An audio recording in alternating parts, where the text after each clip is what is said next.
Bismillahirrahmanirrahim.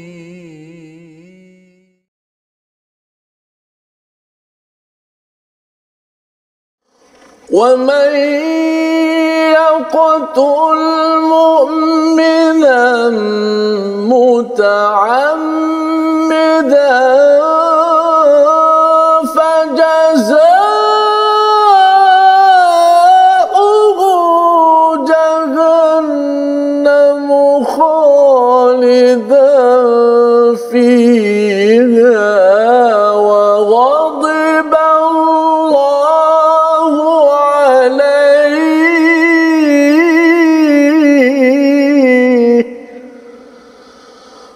وغضب الله عليه ولعنه وأعد له عذابا عظيما. صدق الله. Surah Al-Azim. Assalamualaikum warahmatullahi wabarakatuh. Alhamdulillah wassalatu wassalamu ala Rasulillah wa ala alihi wa man walah. Syada la ilaha illallah, syada Muhammadan abduhu wa rasuluh. Allahumma salli ala sayidina Muhammad wa ala alihi wa sahbihi ajma'in. Amma ba'd. Alhamdulillah, kita memanjatkan kesyukuran pada Allah Subhanahu wa taala, pada tuan-tuan yang berada di rumah bersama dengan rakan, bersama dengan ahli keluarga. Mungkin ada yang masih di pejabat, masih lagi bertugas, tetapi mengambil peluang untuk bersama My Quran Time, baca faham amal. Saya menjemput pada tuan-tuan untuk terus berkongsi di Facebook ataupun mungkin juga memaklumkan pada rakan-rakan yang lain tentang My Quran Time, untuk sama-sama kita mengambil pelajaran seterusnya, untuk terus kita mendapat hidayah, hadiah daripada Allah Subhanahu Wa Taala. Alhamdulillah, pada hari ini kita bersama dengan Ustaz Tirmizi Ali. Apa khabar Ustaz? Baik, alhamdulillah. Alhamdulillah Ustaz ya. Baik, alhamdulillah kita pada minggu ini ceritanya agak serius Ustaz ya. Daripada apa yang disampaikan pada halaman ke-92 semalam, dan pada hari ini 93 ya, bercerita tentang topik berat ya, tetapi ini sebagai satu panduan yang penting. Kerana apa? Kerana bercakap tentang undang-undang ia berlaku apabila ada sesuatu masalah yang berlaku ya. Tetapi kalau tidak berlaku masalah, insya-Allah ini sebagai panduan bahawa ada perkara yang paling baik boleh berlaku bila seseorang itu bertakwa, tetapi apabila ada sesuatu yang tidak baik berlaku, juga ada panduan, kerana Al-Quran ini tidak meninggalkan ya, mafaratna, kami tidak meninggalkan walaupun sedikit kandungan ataupun peraturan untuk menyusun kehidupan kita sebagai insan yang penuh dengan kelemahan. Jadi pada hari ini kita akan sama-sama ya memulakan majlis kita ini dengan Ummul Quran Al-Fatihah bersama dengan Ustaz Tirmizi. Silakan Ustaz. أعوذ بالله من الشيطان الرجيم. بسم الله الرحمن الرحيم. الحمد لله رب العالمين الرحمن الرحيم مالك يوم الدين إياك نعبد وإياك نستعين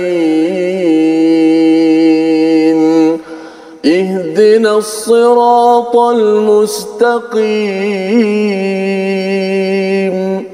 صراط الذين أنعمت عليهم غير المغضوب عليهم ولا الضالين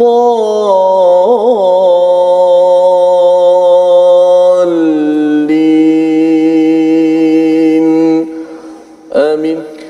Amin ya rabbal alamin. Begitulah bacaan Al-Fatihah untuk kita mengingatkan diri kita bahawa kita memuji pada Allah Subhanahu Wa Taala pada setiap masa. Salah satu pujian kita kepada Allah yang diterangkan dalam surah Al-Kahfi ayat pertama, apabila Allah menurunkan kitab yang tidak ada kebengkokan di dalamnya, panduan kepada diri manusia. Ya, manusia ini ada masanya bengkok dari segi perasaan, ada masa bengkok dari segi pemikiran. Pemikiran mungkin lupa, mungkin tidak tahu apa yang berlaku pada masa lepas, masa yang akan datang. datang, dan juga bengkok dari segi perasaan kerana mungkin ada kadang-kadang timbul rasa hasad, rasa tidak puas hati, rasa tidak bersyukur, pelbagai perkara. Bila Quran sampai, ketika ada sesuatu yang kita tidak puas hati, bermusuh ataupun kerana mungkin ada orang yang tidak melaksanakan tugas, kita ada panduan untuk kita meneruskan kehidupan dengan jalan siratal ladzina an'amta alaihim. Dan inilah daerah ujian yang kita ingin sama-sama lihat panduan daripada halaman 93. Mari sama-sama kita lihat sinopsis pada hari ini. Ada 3 saja ayat pada hari ini, iaitu ayat 92 hingga 93 bercerita tentang balasan atas pembunuhan tidak sengaja dan pembunuhan secara sengaja, ya. Jadi ini adalah panduan pada ayat 92 93, dan ayat terakhir pada hari ini menjaga perdamaian dan hati-hati menghukumi keimanan orang lain, ya. 2 perkara ini yang kita dapat simpulkan, ya, sebagai panduan pada hari ini dalam satu gambar yang tuan-tuan boleh saksikan situasinya di atas skrin juga. Mari sama-sama kita saksikan, iaitu situasi pertama bercakap tadi tentang pembunuhan, ya. Pembunuhan secara sengaja atau tak sengaja dapat kita saksikan pada karikatur di atas skrin sekarang ini, macam mana hakim menghukum, ya. Dan inilah yang kita akan lihat bersama bahagian pertama ini pada ayat 92 hingga 93. Untuk kita tahu jawapannya, mari sama-sama bersama dengan Ustaz Tirmizi kita baca ayat 92 hingga 93, insya-Allah. Baik, terima kasih Fadil Ustaz Fazrul, penonton-penonton, sahabat-sahabat Al-Quran, My Quran Time, baca faham amal. Alhamdulillah, pada hari ini kita menyambung pengajian Al-Quran kita pada surah An-Nisa. Kita akan sama-sama membacanya terlebih dahulu pada 2 ayat pertama. Ayat pertama begitu panjang, pasal bunuh-membunuh ini, adakah dibolehkan dan sebagainya, menunjukkan panjang itu juga supaya kita mengambil perhatian bahawa penting ayat ini untuk kita hadam. Mungkin kita nak elak dan sebagainya, tapi ayat ini pasti kita kena baca dan terus kita dapat memahami isi kandungan supaya nilai itu dapat kita terapkan dalam kehidupan kita. Baik.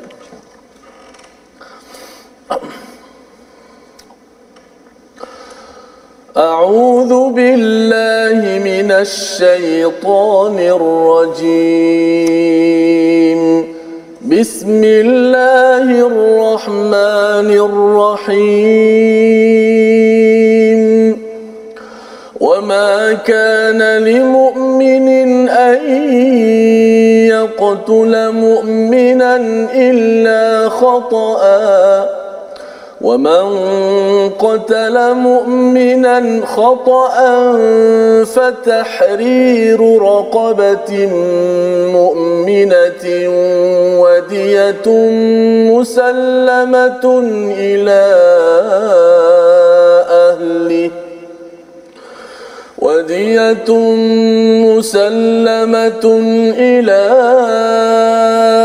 أهله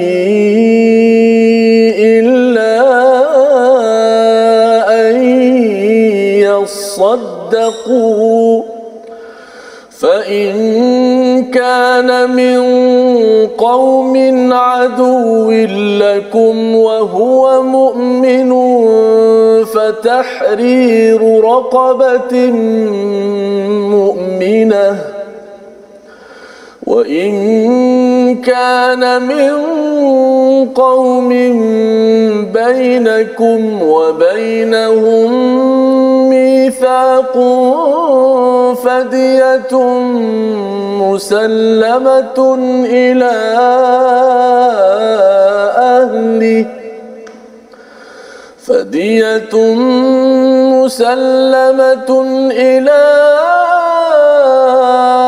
أهله وتحرير رقبة مؤمنة فمن لم يجد فصيام شهرين متتابعين توبة من الله وكان الله عليما حكيما ومن يقتل مؤمنا متعمدا فجزاؤه جهنم فجزاؤه جهنم خالدا فيها وغضب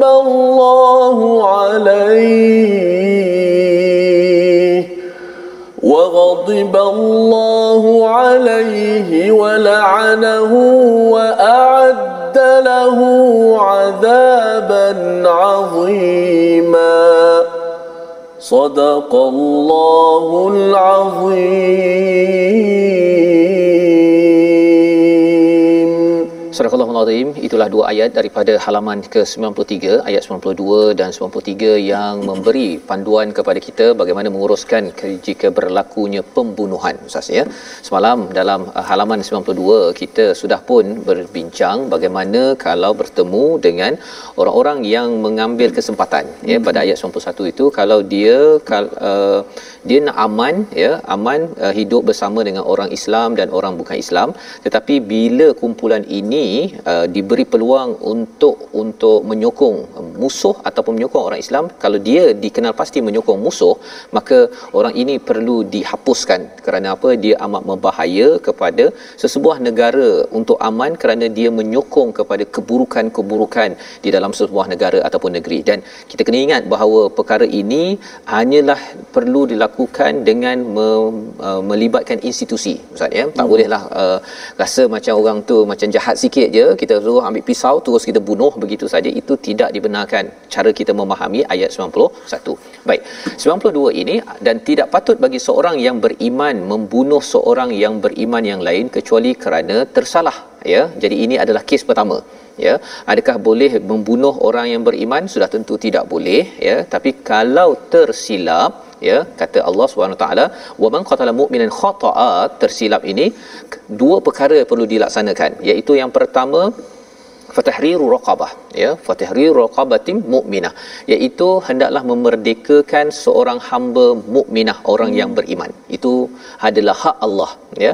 Dan kemudian hak orang yang keluarga yang dibunuh itu adalah wadiyatum musallamatun ila ahlihi illa an yasaddaqu, iaitu diat ya. Diat ini maksudnya denda.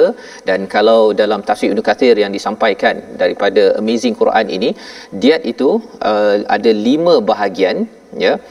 Imam Ahmad ya, sebagaimana dinyatakan oleh Imam Ahmad dan para penyusun kitab Sunan Ibn Mas'ud, Rasul telah memutuskan terhadap tebusan kes pembunuhan tidak sengaja, iaitu dengan membayar 20 unta betina berumur 1 tahun, 20 unta jantan berumur 1 tahun, 20 unta betina telah berumur 2 tahun, 20 unta telah berumur 4 tahun dan 20 unta yang telah berumur 3 tahun. Banyak pula Ustaz ya. 100 ekor unta tu ada jenis-jenisnya. Bukannya sekadar unta satu umur ataupun yang dah tua krepot ke apa ke yang harganya dah jatuh. Tidak dibenarkan ya. Jadi ada peraturan yang amat detail butirannya di dalam hadis Nabi bercerita tentang diat ya. Jadi ini kalau seseorang itu orang Islam membunuh seorang Islam mukmin yang lain secara tersilap. Baik, apakah fa in kana min qaumin ya, kalau katakan daripada kalangan musuh itu wa huwa mukmin ya, apakah yang perlu dibuat ialah fatahriru raqabatin mukminah, bebaskan seorang hamba yang beriman. Ini kalau daripada kumpulan yang berbeza. Jadi di sini tidak ada diat. Pasal kalau dari kalangan musuh Ustaz ya, kalau dari kalangan musuh tak bagi diat, pasal diat ini dapat duit. Bila dapat duit kepada musuh akan menyerang balik kepada orang yang beriman. Itu tidak dibenarkan. Walaupun mungkin orang yang terbunuh itu adalah orang yang dari kalangan musuh. Jadi hak Allah kena buat juga, iaitu apa? Membebaskan seorang hamba yang beriman. Baik. Kemudian kes yang ketiga, wa in kana min qaumin bainakum wa bainahum mitsaq ya, jika ada perjanjian antara kamu dan juga satu lagi kumpulan ada perjanjian mitsaq, maka hukumannya ialah fadiyatum musallamatun ila ahlihi, iaitu diat yang pertama, wa tahrir raqabah mukminah ya, membebaskan hamba yang beriman. Jadi ini kes yang ketiga. Dan siapa yang tidak mampu untuk membebaskan hamba, terutama zaman sekarang Ustaz ni, tak ada hamba dah sekarang, maka Allah menyatakan Fasiyamu syahraini mutatabi'aini taubatan minallah. Kena puasa 2 bulan berturut-turut tanpa ada putus dan sebagai taubat daripada kesilapan kepada Allah Subhanahu Wa Taala. Jadi ini adalah penerangan daripada Allah. Allah kata wa kana Allahu aliman hakima, dan sesungguhnya dan dialah yang amat alim dan juga hakim. Alim ini kerana Allah yang tahu siapakah orang yang betul-betul bunuh secara tersilap ataupun dia ni memang sengaja membunuh. Allah yang tahu, ya. Jadi tak bolehlah kita tipu, walaupun dia bolehlah kata bahawa ini kerana ada agenda ke, tersilap, terpegang, tertembak pistol ke apa sebagainya, tapi Allah yang tahu. Dan di hujung itu adalah hakimah. Allah ini amat bijaksana, tahu bahawa sebenarnya jika seorang itu meninggal, maka ia perlu digantikan dengan fatahriru raqabatin mukminah, ya. Allah nak meramaikan lagi orang yang beriman, satu, dan Allah bijaksana kerana apa? Allah tahu keperluan kepada suatu keluarga, terutama kalau yang terbunuh tu lelaki, ketua keluarga, sudah tentunya dia perlu mencari pendapatan dan perlu bantuan yang diperjuangkan oleh Allah melalui diat sebentar tadi. Jadi ini adalah ayat 92 Ustaz, ya, yang mungkin kalau kita lihat dalam situasi kita di negara kita sekarang ini, benda ni mungkin tak berlaku lagi. Jadi dalam hal ini Hamka dalam bukunya tafsir Hamka ini dia menjelaskan kalau di negara beliau Indonesia ataupun di negara kita pun kalau tak ada lagi sistem ini, pasal kat sini ada yang kadang-kadang penjara 6 bulan, ada yang dipenjara seumur hidup, tidak ada diat ataupun membebaskan hamba ini, ya. Apakah nasihat beliau? Dia kata kita kena berusaha. Kita kena berusaha, kita kena doa agar kita boleh kembalikan balik undang-undang yang berteraskan kepada Al-Quran, ya, bukannya letakkan undang-undang daripada British ke, daripada manusia, kerana kalau tidak, akhirnya kalau ia tidak dilaksanakan, mudah ajalah kan, tersilap saja, ya, masuk jail seumur hidup, katakan 10 tahun, ataupun ada yang kata mungkin kalau tersilap tu terus gantung saja tanpa disiasat, itu boleh membawa kepada huru-hara di dalam sesuatu komuniti. Jadi ayat yang ke-93 ini Allah menyambung lagi, ya. Mungkin Ustaz kalau boleh baca sekali lagi ayat 93 ini sebagai panduan kepada kita. Kalau seorang itu bukan tersilap, dia sengaja membunuh. Ya, mari sama-sama kita lihat ayat 93. Baik, terima kasih Fadil Ustaz Fazrul. Ayat yang ke-93 kita nak baca sekali lagi. Bagaimana kita melihat, kalau kita lihat pada prinsip maqasid syariah, Ustaz, ya. Islam begitu menitik beratkan soal nyawa, bahawa tidak boleh kita sesuka hati menumpahkan darah tanpa hak. Dan menjadi kewajipan kepada pemerintah kerajaan untuk mengelak sebarang pertumpahan darah dengan hak yang betul. Maknanya kerana Allah Subhanahu Wa Taala mengharamkan apa-apa bentuk kezaliman berlaku di kalangan hamba-Nya. Kalau berlaku kezaliman di kalangan seorang hamba Allah Taala saja, Allah pasti akan membelanya. Walaupun tidak ada manusia nak membela, ingat Allah bela pasti mulia, dan ingat doa orang yang dizalimi tidak akan ditolak. Kita baca ayat 93, moga-moga menjadi nilai yang baik dalam kehidupan kita untuk kita jauhi perkara-perkara yang dilarang oleh Allah Subhanahu Wa Taala. Baik. Auzubillahi minasyaitanirrajim. Ayat ni keras sikit, Ustaz, ya, saya baca dengan taradum nahwan, Ustaz. Ya. Auzubillahi minasyaitanirrajim. Wa man yaqtul mu'minan muta'ammidan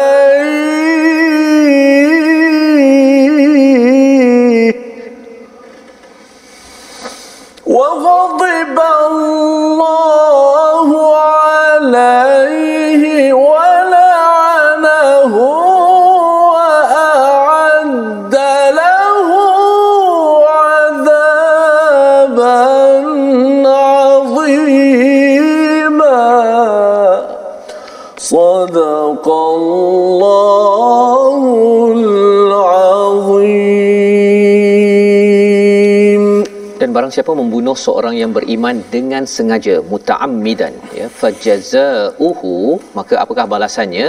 Yang pertama, jahannamu khalidan fiha, iaitu neraka jahanam, dia kekal di dalamnya. Yang pertama, wa ghadiballahu alaihi, kemurkaan Allah ke atasnya, wala anahu, dan dia melaknatnya, Allah melaknatnya, wa adalahu adaban azima, ya, Allah menyiapkan baginya siksaan yang amat hebat, yang sangat berat. Ya, jadi ada beberapa siksaan yang Allah beri, amaran yang Allah beritahu kepada siapa yaqtul mukminan, Ustaz, ya, bukan mukminun, mukminan, seorang beriman pun Allah memberi amaran bahawa kalau dengan sengaja, yang pertama jahanam itu kekal di dalamnya, kemudian kemurkaan Allah ke atasnya, laknat kepadanya, dan Allah menyiapkan azab yang amat besar. 4 perkara Allah beritahu di sini.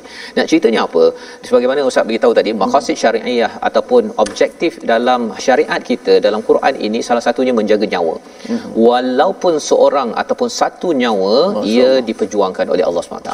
Jadi sekarang ini Ustaz ni, kita amat sedihlah bila kita melihat dalam negara Islam, kan? Betul. Negara Islam yang bagi sesengahnya kerana kuasa, kerana minyak, kerana harta, sanggup, ya, mengizinkan pembunuhan, ya. Malah lebih daripada itu ialah kalau katakan sistem itu memberi ruang kepada orang tertentu untuk kata kalau kes dia melaksanakan tugas kena tumbuk apa sebagainya, kan, meninggal, nak buat macam mana, dah hayatnya begitu sahaja, dah ajal, ya. Padahal sebenarnya bagi kita yang membaca ayat 93 ini, kita tidak akan redha dengan perkara tersebut, malah kita kena berjuang memastikan keadilan disampaikan ataupun dilaksanakan. Dan apakah yang paling pasti, kalau katakan ahli keluarga yang dizalimi itu tidak mendapat haknya, sebenarnya siapa yang terlibat dalam pembunuhan tersebut, Allah menyatakan yang pertama, azab yang kekal, khalidan fiha, ya. Apa maksud di sini jahannam khalidan fiha ini? Maksudnya ialah terus menerus akan mendapat balasan daripada Allah. Allah murka dan Allah melaknat, ya. Bila Allah melaknat ini, kehidupan dia di atas muka bumi ini, Ustaz, ya, kalau orang cakap dilaknat, habis keberkatan, dan Allah yang murka, ya, wa ghadiballahu alaih. Jadi mak ayah marah kita pun kita dah tak rasa tenang hati, apatah lagi kalau kita bercakap tentang membunuh seorang yang beriman. Jadi perkara ini kita kena ingat, pasal sebagaimana pada zaman Nabi pernah, ya, seorang sahabat ini, Iyash ini, dia berhijrah daripada Mekah ke Madinah. Dia ni telah dianiaya oleh Al-Harith bin Yazid. Jadi Al-Harith ini menganiaya Iyash, dan bila Al-Harith ini dia pergi ke Madinah, Iyash ini ingatkan Al-Harith ini masih lagi bukan Islam, ya. Jadi dia tidak semak, jadi dia terus bunuh. Maka dia tikamnya Al-Harith ini dinyatakan oleh Hamka dalam tafsirnya dengan pedang hingga mati. Perbuatannya itu dilaporkan pada Rasul, maka sangat duka cita Iyash mendengar dari Rasulullah sendiri bahawa Al-Harith telah Islam. Iyash diperintahkan oleh Rasul memerdekakan seorang budak sebagai tebusan. Ini kerana tersilap, ya. Tetapi kalau kerana sengaja, ini adalah perkara yang amat diberi amaran oleh Allah, dan kita doakan kita jangan sekali-kali redha ataupun bersekongkol dengan pemimpin ataupun mana-mana pihak yang membunuh kerana apa sahaja sebab, tanpa ada asas di dalam Al-Quran. Jadi ini adalah bahagian, kalau kita melihat pada situasi pertama dalam karikatur yang kita kongsikan peringkat awal tadi, ini adalah jawapan daripada situasi pertama. Dan apakah perkataan kita ingin lihat bersama? Mari sama-sama kita saksikan, iaitu perkataan kita sadaqah, yang membenarkan, yang berulang 155 kali disebut di dalam Al-Quran. Dan dalam ayat 92 ini, ayyasaddaqu ini bermaksud mereka keluarga korban menyedekahkan denda itu kepada yang didakwa. Maksudnya mereka ni dapat memaafkan, Ustaz, ya. Kadang-kadang dia tak nak 100 ekor unta, dia kata 20 pun okey, 40 pun okey, ataupun tak payah bayar, ya. Ini berlaku baru ini daripada seorang daripada US, dia dibunuh anak dia, yang ayahnya itu daripada Thailand kan. Jadi dia datang ke Malaysia, dia cakap dia maafkan kepada pembunuh itu sebagai salah satu daripada manifestasi ayat 92. Ya, kerana beliau beliau membaca ayat ini sebenarnya yang kita doakan. Kita ada pilihan itu, tapi kita kena sedar itu hanya bila dimaafkan, ya. Jadi kita sama-sama beri perhatian dan kita terus ya bersama dengan Quran.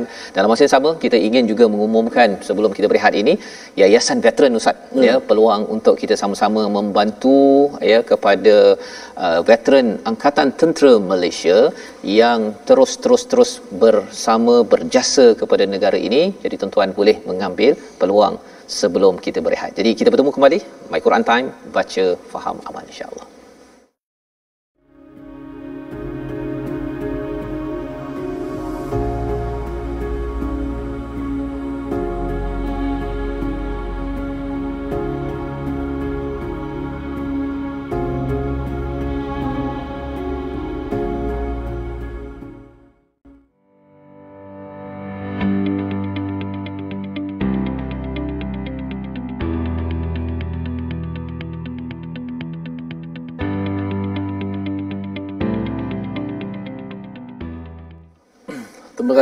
Terima kasih alhamdulillah kepada penonton yang sentiasa setia dalam My Quran Time, baca faham amal. Besar topik perbincangan kita pada hari ini. Kita dah nak baca pun kadang-kadang lidah rasa terbelit-belit pada ayat kali ini ya. Wa may yaqtul, nak sebut huruf qaf yang mati, illa khata'a dan sebagainya. Ayat ni mungkin jarang kita jumpa tempat-tempat yang lain kerana ayat-ayat begini tak banyak dibicarakan bentuk-bentuk ayat tu dari sudut sebutan huruf. Alhamdulillah, walaupun bacaannya agak sukar tapi kita boleh baca insya-Allah dan penerangannya juga begitu besar makna sekali dalam kehidupan kita. Alhamdulillah, saya nak menjemput pada semua sahabat-sahabat Al-Quran untuk sama-sama kita bertemu, kita bergabung di platform rasmi yang kita ada Facebook Sahabat Al-Quran My #Quran Time dan My #Quran Time, khususnya YouTube My #Quran Time Official dan Instagram My Quran Time Official. Baik, alhamdulillah senang penonton, kita nak belajar sedikit tentang ilmu tajwid. Kita membicarakan tentang sifat huruf-huruf Al-Quran. Dan pada hari ini kita nak membicarakan tentang sifat huruf yang tidak ada lawan. Sifat huruf terbagi pada dua. Satu sifat lazimah, yang kedua sifat aridah. Sifat lazimah kita dah bicarakan ada dua pula, terbahagi kepada sifat yang ada lawan dia. Tinggi, rendah, kan, tertahan, terlepas.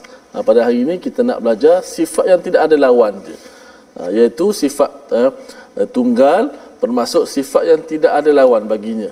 Terdapat 7 sifat tunggal, iaitulah yang pertama safir, yang kedua qalqalah, yang ketiga lin, yang keempat inhiraf, yang kelima takrir, yang keenam tafashi, dan yang ketujuh istitalah. Ini adalah sifat huruf yang mesti ada pada huruf tersebut. Sebab bila kita sebut sifat lazimah, lazim, maksud dia sifat ini mesti melazimi huruf tersebut. Macam mana dalam keadaan dia berbaris ke, bawah ke, atas ke, mati ke, macam mana pun bagi dia tetap ada sifat-sifat tersebut. Apa dia safir tu Ustaz? Apa dia qalqalah, lin dan sebagainya tu? Itu akan kita terangkan satu persatu. Kalau terangkan semua ke-7 hari ini, semua jadi pening mereka. Jadi kita terang satu-satu, kita relax kerana kita hari ini nak memahamkan tadabbur Al-Quran. Ini kita ambil walaupun macam mana pun, kita ambil juga sedikit masa supaya dapat kita belajar sedikit ilmu tajwid untuk kita membetulkan sebutan huruf kita. Terima kasih Ustaz. Baik, alhamdulillah, ini adalah sifat huruf Ustaz ya. Ada 7 tadi. 7 sifat 7. Yang tunggal. Ya, lawan. dan ini perkara yang kita akan tengok satu persatu ya. Insya-Allah yang kita doakan kita bila ikut satu persatu ini bersama dengan tuan-tuan yang berada di rumah, kita akan dapat lagi ya menyebut dengan betul, dan sudah pastinya sebagaimana yang kita bincang sebelum ini, ilmu tajwid ini Ustaz ya, ada kaitan dengan makhraj, ada kaitan dengan sifat ataupun sifat huruf ini, agar bacaan kita ini adalah bacaan tartil yang memberi manfaat pada diri kita dan menunaikan hak kepada Al-Quran. Kalau kita cakap tentang ayat sebelum ini dalam surah An-Nisa, kita perlu menunaikan amanah ila ahliha ya. Dan bila bercakap tentang Quran ini pun ada hak dia, amanah daripada Allah SWT, sehingga kan Asfahani ketika menceritakan ataupun menyampaikan surah Al-Ahzab ya, tentang kita ini ditawarkan amanah. Salah satu amanah itu maksudnya adalah huruf hijaiyah. Saya pun terpelik juga mengapa huruf hijaiyah kan. Tapi rupa-rupanya di sebalik huruf hijaiyah ini ialah kalimah Allah. Di sebalik kalimah Allah ini adalah panduan hidayah untuk kita menjadi khalifah yang betul-betul mengikut amanah Allah Subhanahu Wa Taala. Jadi tak tahu kalimah Allah ya, kalau kita tak tahu baca, tak faham isinya, kemudian nak cakap saya ni jadi baik ikut cakap Allah, macam mana kalau kita tak faham dan tidak ikut bacaan yang terbaik daripada kalimah Allah. Jadi kita teruskan dengan satu ayat hujung pada ayat 94, memahami tentang bagaimana masih lagi tentang isu besar, iaitu bercakap tentang perang, tentang pembunuhan. Tetapi Allah bawakan perkara ini, kita nak mencerita tentang Al-Quran, syariat amat menjaga nyawa. Itu yang dipaparkan oleh situasi kedua. Mari kita saksikan karikatur kita, iaitu apabila kita bercakap tentang pembunuhan, ada panduan-panduan daripada Allah SWT. Kena semak betul-betul, jangan sembrono sahaja kita mengambil keputusan untuk berperang ataupun membunuh. Jadi apakah panduan itu? Ayat 94 menjadi panduan. Jom kita baca bersama, insya-Allah. Insya-Allah, kartun tadi mengingatkan saya betul Ustaz. Maknanya janganlah walaupun orang tu pakai serban, nampak macam pakaian ni beragama, bila ajak berperang terus kita ikut. Boleh pakai serban ni. Dia ambil ayat Quran pula tu. Oh betul kan. Guna ulama-ulama Islam pula tu. Jangan, tengah tabayun dahulu. Kena belajar dahulu. Ayat ini akan mengajar kepada kita semua. Bila Ustaz sebut tentang menjaga nyawa, saya nak baca satu hadis Nabi Ustaz pada petang ini, pada hari ini, untuk sama-sama kita renungi hadis Nabi supaya kita tak termasuk dalam golongan ini. Satu hadis yang sahih Muslim, Nabi tanya kepada para sahabat, atadruna manil muflis? Wahai sahabat-sahabat, apakah kalian tahu tentang muflis? Sahabat katalah, muflis apa yang kami tahu, yang tak ada harta, tak ada wang ringgit. Kata Nabi, muflis di kalangan umatku, kata Nabi, orang yang bawa hari kiamat, bawa pahala puasa, pahala solat, pahala puasa, pahala zakat. Pada masa yang sama, dia juga melakukan perkara-perkara maki hamun, antaranya beberapa perkara disebut. Maki hamun, menuduh orang lain dan sebagainya. Antaranya membunuh manusia tanpa hak. Menumpahkan darah, membunuh manusia tanpa hak. Kata Nabi SAW, inilah golongan inilah hari akhirat dia akan beri balik pahalanya kepada orang yang dizaliminya kat dunia. Betul. Dah beri pahala dah habis dah, tapi dosa banyak lagi. Orang yang dizalimi tu beramai lagi. Akhir sekali dia terpaksa bukan ambil beri pahala dah habis, ambil pula, tanggung pula dosa sendiri. Betul. Sehingga akhir sekali kata Nabi, summa turiha finna, akan dihumbangkan ke dalam. Inilah orang yang muflis. Moga-moga kita tak tergolong dalam golongan orang ini. Ya, bicara tentang nyawa tadi Ustaz ya, dalam satu hadis di dalam tafsir Ibn Kathir dalam Amazing ini, tidak halal darah seorang muslim yang bersaksi bahawa tidak ada Tuhan kecuali Allah, kecuali pada 3 perkara ya, iaitu membunuh dibalas dengan bunuh ya, itu qisas. Yang kedua, orang yang pernah berkahwin lalu berzina, dan orang yang meninggalkan agamanya, memisahkan diri daripada al-jamaah ya, meninggalkan murtadlah ya. Tapi masih lagi 3 perkara ni, jangan main jumpa saja rasanya dia ni macam dah keluar pop terus kita bunuh.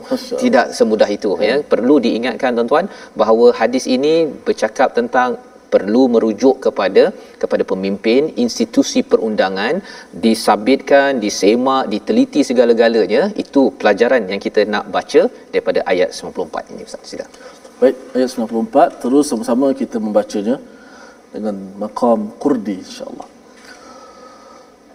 A'udzu billahi minasy syaithanir rajim. Ya ayyuhalladzina amanu ضربتم في سبيل الله فتبينوا ولا تقولوا لمن ألقى إليكم السلام لست مؤمنا تبتغون عرض الحياة الدنيا فعند الله مغانم كثيرة كذلك كنتم من قبل فمن الله عليكم فتبينوا إن الله كان بما تعملون خبيرا صدق الله العظيم. Surah Al-Azim ayat 94 ini adalah satu ayat yang amat besar maknanya kepada orang-orang beriman, orang-orang Islam, kita semua tuan-tuan yang berada di rumah, dalam melihat kepada realiti yang berlaku di negeri negara ini, yang berlaku di dunia, ya. Wahai orang-orang beriman, maksud daripada ayat ini, apabila kamu pergi berperang di jalan Allah, maka telitilah, carilah keterangan dan janganlah kamu mengatakan kepada orang yang mengucapkan salam kepadamu, kamu bukan seorang yang beriman. Misalnya, yang pertama ialah Allah mengatakan idza darabtum fi sabilillah, bila kita ni sudah darabtum ni maksud asalnya pukul, ya, maksudnya sudah bersenjatalah ni, sudah dah kawat dah ni, ilal fi sabilillah, pada jalan Allah. Peringatan Allah fatabayyanu, masih lagi dah nak pergi berperang ini, dah bersemangat dah ni, dah senjata semua sudah siap. Kalau katakan ini sebagai satu perjuangan paling tinggi fi sabilillah, pada jalan Allah, Allah kata masih lagi fatabayyanu. Nak ceritanya ialah dalam Islam, perang bukanlah solusi paling awal. Rasa-rasa tak puas hati perang, rasa-rasa salah sikit perang, rasa-rasa orang ni salah sikit bunuh dan perang. Bukan itu. Allah menyatakan fatabayyanu, tentukan, telitilah sebelum berlaku peristiwa perang tersebut. Ini adalah satu seruan daripada Allah SWT. Mengapa? Kerana wala taqulu, ya, dan janganlah kamu menyatakan liman alqa ilaikumussalam, kalau kamu bertemu dengan orang yang memberi salam, ya, menawarkan perdamaian ataupun memberi salam ataupun memberi syahadah, pada waktu itu jangan kita cakap lasta mu'mina, ya, kamu ni sebenarnya tak beriman, ya. Ini yang berlaku yang kita kongsi tadi daripada Hamka bila Iyash bertemu dengan kepada orang yang pernah menyiksa dia, ya, iaitu siapa? Al-Haris bin Yazid, ya. Dalam tafsir Hamka ini Ustaz, ya, beliau menyatakan tentang peristiwa ini. Jadi bolehkah begitu? Allah mengingatkan dalam ayat ini jangan buat begini. Dan lebih daripada itu, kalau kita lihat perang, bunuh, ya, ini sebenarnya bila bercakap tentang jumpa orang yang cakap assalamualaikum ataupun dia menawarkan perdamaian ataupun syahadah, ini semuanya cara pendamaian. Allah kata lasta mu'minan, ini satu istilah yang besar. Ini maksudnya kita melabel kepada orang lain bahawa kamu ini tidak beriman. Dan bercakap tentang isu ini, Allah sambung dengan tabtaguna aradal hayatid dunya fa indallahi maghanimu kathirah, ya, iaitu kamu ini sebenarnya nak harta benda kehidupan dunia. Jadi ialah kalau orang berperang Ustaz, ya, dia kalau dapat bunuh menang, dia dapat harta rampasan, ya. Allah kata bahawa jangan sampai kamu ini tidak tabayyun, tidak check, semak betul-betul, dan jangan kamu label, dan jangan sampai kamu ni suka sangat kepada kehidupan dunia ataupun harta dunia ini. Jadi ayat ini dia sebenarnya menceritakan tentang isu pada zaman ini sebenarnya, iaitu apa? Isu kadang-kadang dia tak bunuh pergi ke medan perang, tetapi dia menyeksa, membunuh seseorang, karakter seseorang, dan menyatakan bahawa orang lain itu dia tidak bermukmin sangat. Kalau awak nak ikut saya, ya, jangan ikut Ustaz A itu ataupun kumpulan B tersebut. Pasal apa? Pasal mereka itu tidak cukup beriman. Nak tahu orang beriman, ikut kami. Itu sebenarnya adalah antara bibit-bibit yang boleh membawa kepada lasta mu'minan, ya, iaitu terus melabelkan kepada orang lain kamu ini tidak beriman. Dan kesannya apa? Kesannya ialah kita akan kata bahawa joinlah kumpulan saya. ya, masuklah kepada kumpulan saya ataupun kepada kumpulan kami ataupun sokonglah kepada tokoh kami, kerana tokoh orang lain ini kurang beriman ataupun mereka ni rasanya lebih dekat kepada neraka, kami ini lebih pada syurga. Jadi ini perkara yang perlu diberi perhatian, kerana Allah menyatakan kalau kamu nak sokongan orang, kamu nak harta ini, fa indallahi maghanimu kathirah, sebenarnya harta benda di sisi Allah itu lebih banyak. Ya, dan ini mengingatkan kita semua, ya tuan-tuan sekalian, kalau kita berada dalam organisasi, dalam satu kumpulan, jangan kita melabel orang lain. Kita baca Quran, kita label orang lain ni dia Quran dia tak berapa beriman. Kan? Ataupun ini kumpulan belajar agama, yang sana tu kurang agama sikit. Itu perkara bibit yang boleh membawa, kalau zaman Nabi sallallahu alaihi wasallam ini sampai kepada tahap yang itu tidak berapa beriman, kita beriman, kamu ini sebenarnya main-main beriman. Rupanya ada udang di sebalik mi yang Allah bongkar dalam ayat ini, iaitu kamu ini tabtaruna aradal hayatid dunya, kamu nak pangkat, kamu nak menang, kamu nak harta.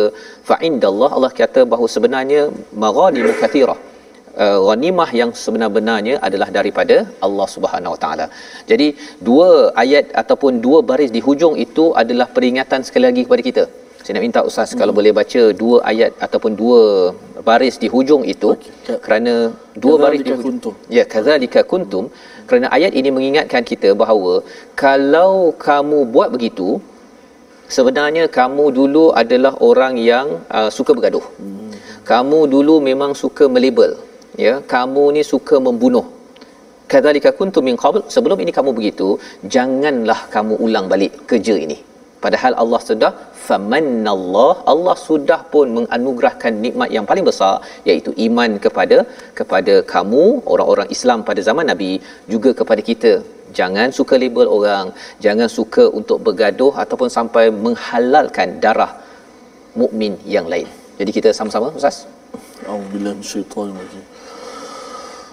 Kadzalika kuntum min qablu famannallahu alaykum fatabayyanu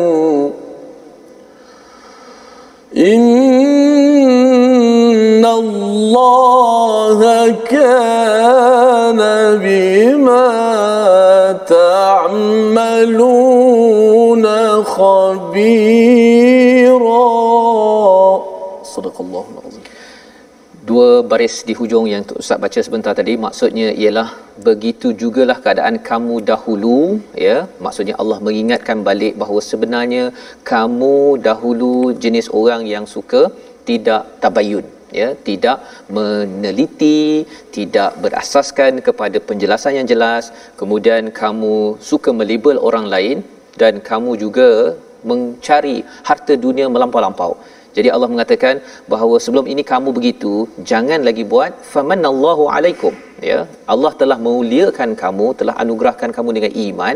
Dengan iman kita akan tabayyun. Dengan iman yang Allah anugerahkan, sepatutnya kita ini akan berjaga-jaga dan tidak melabel orang lain, dan kita tidak mudah untuk mengaut dunia kerana nak pangkat, nak pastikan orang pilih saya nak jadi lebih popular. Kerana apa? Kerana iman itulah anugerah besar yang lebih popular yang perlu kita ambil kejar dari sisi Allah SWT. Jadi Allah ulang balik semula, fatabayyanu, itu tabayyun itu penting sekali lagi. Innallaha kana bima ta'maluna khabira. Sesungguhnya Allah ini adalah terhadap apa yang kamu lakukan amat mengetahui. Allah tahu sebenarnya siapakah yang betul-betul Islam, yang tidak Islam. Allah tahu siapa yang salah, yang tidak salah.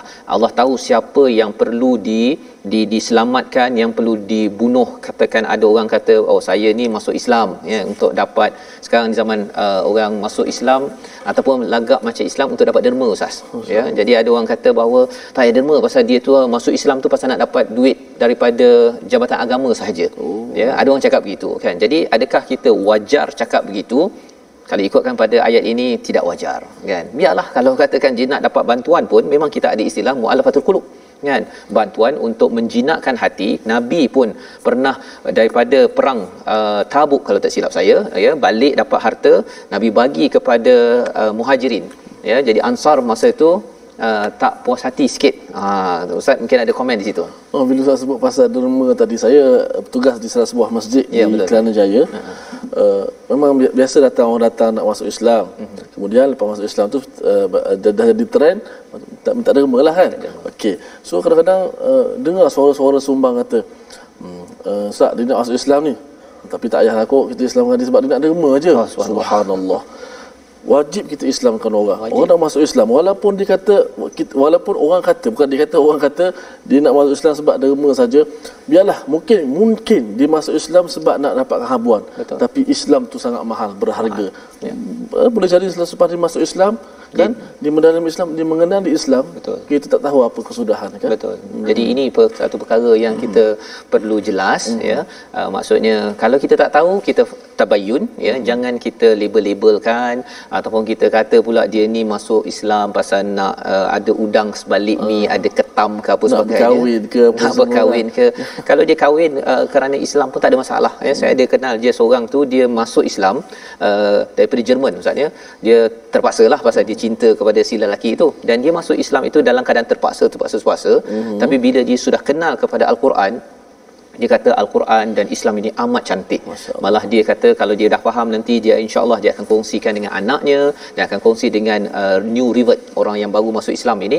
Pasal dulu dia tak faham, ya, dia pergi kursus kahwin pun dia ingat bahawa kalau nusyus pukul, itu je yang dia dengar kan. Jadi dia kata Islam ni teruk, tapi dah cinta nak buat macam mana kan.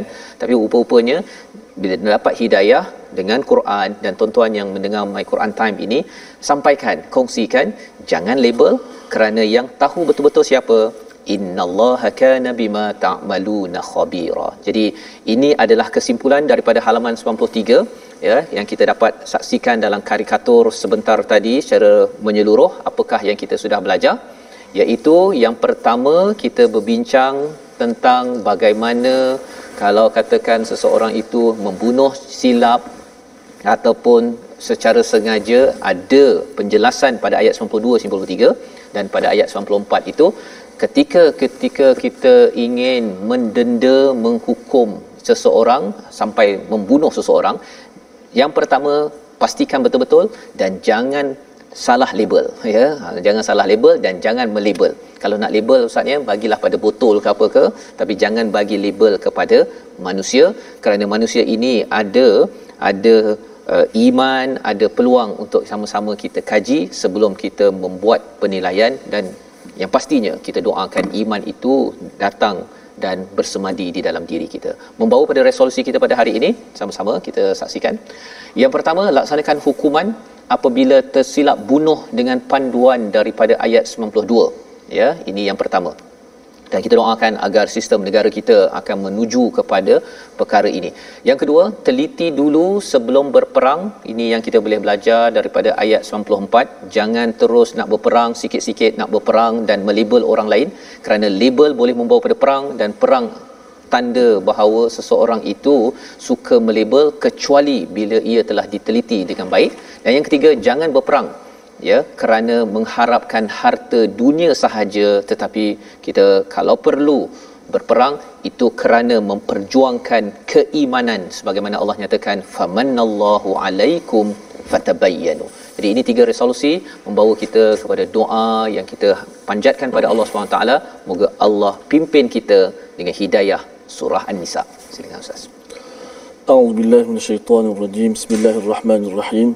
Alhamdulillahi rabbil alamin, wassalatu wassalamu ala asyrafil anbiya'i wal mursalin wa ala alihi wa sahbihi ajma'in. Allahumma ighfir lana dhunubana wa kaffir 'anna sayyi'atina wa tawaffana ma'al abrar. Ya Allah, ya Tuhan kami, Kau jauhkanlah kami daripada mengikut hawa nafsu, ya Allah. Ya Allah, jauhkanlah kami daripada menuruti hawa nafsu, ya Allah. Ya Allah, berikanlah ketenangan kepada kami dalam setiap tingkah laku kami, ya Allah. Ya Allah, jauhkanlah kami daripada perbuatan yang keji, ya Allah. Ya Allah, jauhkanlah kami daripada perbuatan yang boleh menjerumuskan kami dalam lembah kebinasaan, Ya Allah. Ya Allah, janganlah kau murka kepada kami, Ya Allah. Ya Allah, janganlah kau marah kepada kami, Ya Allah. Kami amat mengharapkan rahmat daripadamu, Ya Allah. Kami amat mengharapkan rahmat pertolongan daripadamu, Ya Allah. Ampunkanlah dosa-dosa kami, Ya Allah. Kasihanilah kami semua, Ya Allah. Amin ya rabbal alamin. Walhamdulillah rabbil alamin. Amin ya rabbal alamin. Terima kasih diucapkan pada Ustaz Tirmizi membacakan doa sebentar tadi yang kita doakan agar kita diberikan rahmat oleh Allah Subhanahu Wa Taala, terus dipimpin berdasarkan kepada surah An-Nisa, surah yang memberi panduan kepada kita menguruskan isu dalam rumah dan juga isu di luar rumah, ya, sehingga ke tahap kalau ada konflik, kalau ada orang-orang yang mungkin kita berkonflik, kita rasa tak puas hati, hukumnya ada, peraturannya ada, dan inilah kesedaran yang kita ingin bawakan dalam Wakaf untuk Ummah, satu usaha untuk kita menyebarkan mushaf Al-Quran agar lebih ramai lagi membaca isi kandungan Al-Quran. Tuan-tuan boleh menyumbang dengan nombor yang tertera di atas skrin ini agar lebih ramai lagi tahu bahawa budaya yang ada dalam masyarakat sekarang ini, suka melabel ataupun budaya untuk membunuh ataupun untuk bergaduh, itu kita dapat kurangkan dan ikuti panduan dengan keimanan daripada Al-Quran. InsyaAllah kita akan bertemu lagi sesi pada hari ini pada jam 5 petang, pada jam 10 malam dan 6 pagi esok, insya-Allah. Rancangan ini dibawakan oleh Mufas sama-sama bersama dengan tuan-tuan yang mengharapkan kita terus teguh bersama Al-Quran. My Quran Time, baca, faham, aman, insya-Allah.